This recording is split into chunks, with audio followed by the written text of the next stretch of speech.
The MLS has a flag problem.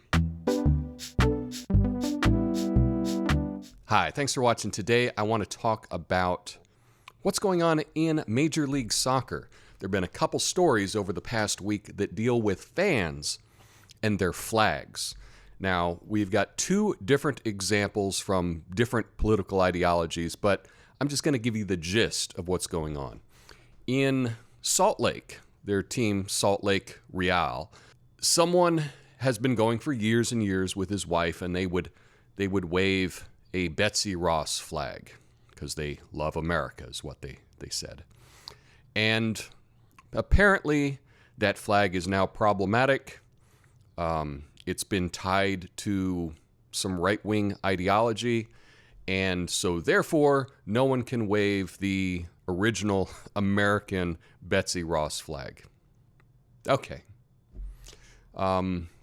What the MLS has said is that they do not want political flags at their game. And that is understandable. You know, soccer should be an escape from politics, an escape from what's going on throughout your day. It's a way to get away and to cheer on your team and enjoy some good sports entertainment. And while throughout the years there have always been political things at soccer games, I understand that the MLS wants to curtail that a bit. Now, something else happened here in Portland, which is where I live, with the Timbers Army, which is the Portland Timbers fan supporter group. And they have banned the symbol of the Iron Front, which is 3 arrows pointing down to the side or down to the corner. Now, I've been going to Portland Timbers games for 20 years or so. I went a lot back before the MLS. It was a lot of fun. It was cheap. It was like $9. You could just walk up to the gate and buy a ticket and get in. Thirsty Thursdays, they had $2 beers, which was fantastic. Now that they're in the MLS and they're really popular, you know, it's $40 for general admission.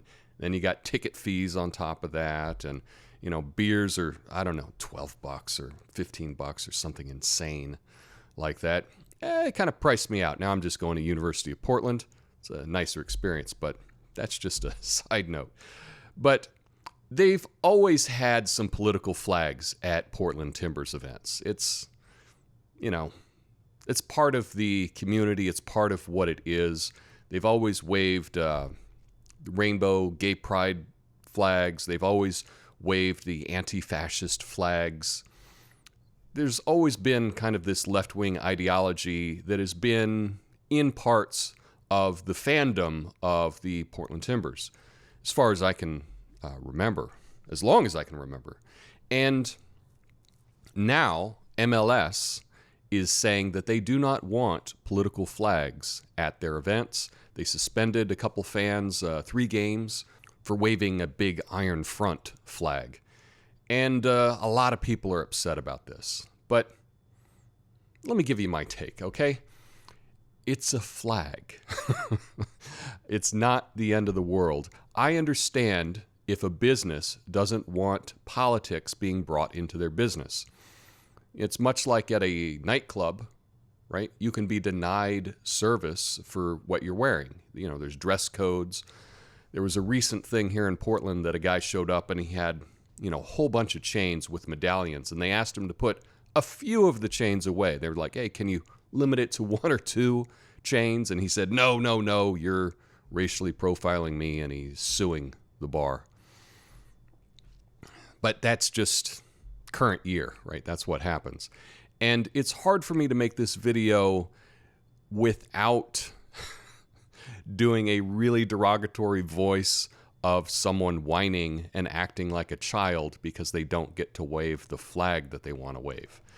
I understand you want to fight the fascists. I understand that you want to wave a flag and show everyone that you're a good left-wing person. I get it. Makes sense, especially here in Portland.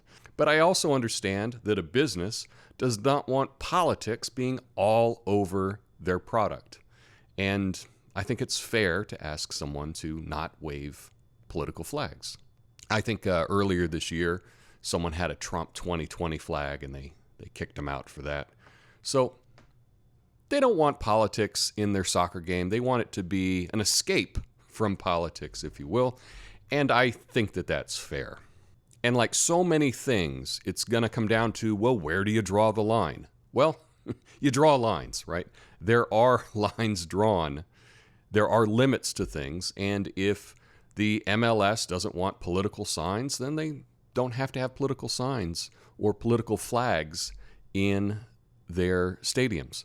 Now, on a side note with flags, I don't mind people having any flag that they want to fly. It'd be nice if you could keep it down during the game so I could watch the action and maybe only swing it around a couple of times during the game, maybe after someone scores or at halftime or, when there's not a lot of action going on. It's really annoying when you're behind someone and they have a big flag. I don't care for that very much. So anything that will cut down on those flags, I guess I'm for. I'm certainly not on the side of censorship, but I don't know that this really is censorship. And it would probably mean more if the people that are so up in arms about not being able to wave their Antifa flag would stand up for other people. But they don't do that, right? Now, how will this be resolved? I don't know. It's kind of interesting and it's fun. And it's one of those stories that really isn't that life or death. It's not that consequential as far as I'm concerned. So it'll be fun to see how this plays out. Anyone whinging and complaining about this, your life is probably pretty good. It is nice to go to a sporting event and escape all the politics. And so I'm not that upset about this ban. I don't think it treads on free speech. I think you're allowed to still wear T-shirts and pins and whatnot, hats that support your political causes. They just don't want it on a big flag being waved around and seen on TV, and I can understand that. But who knows? I could be totally wrong on this. I've been wrong before. I'll be wrong again. Let me know your thoughts in the comments. Peace.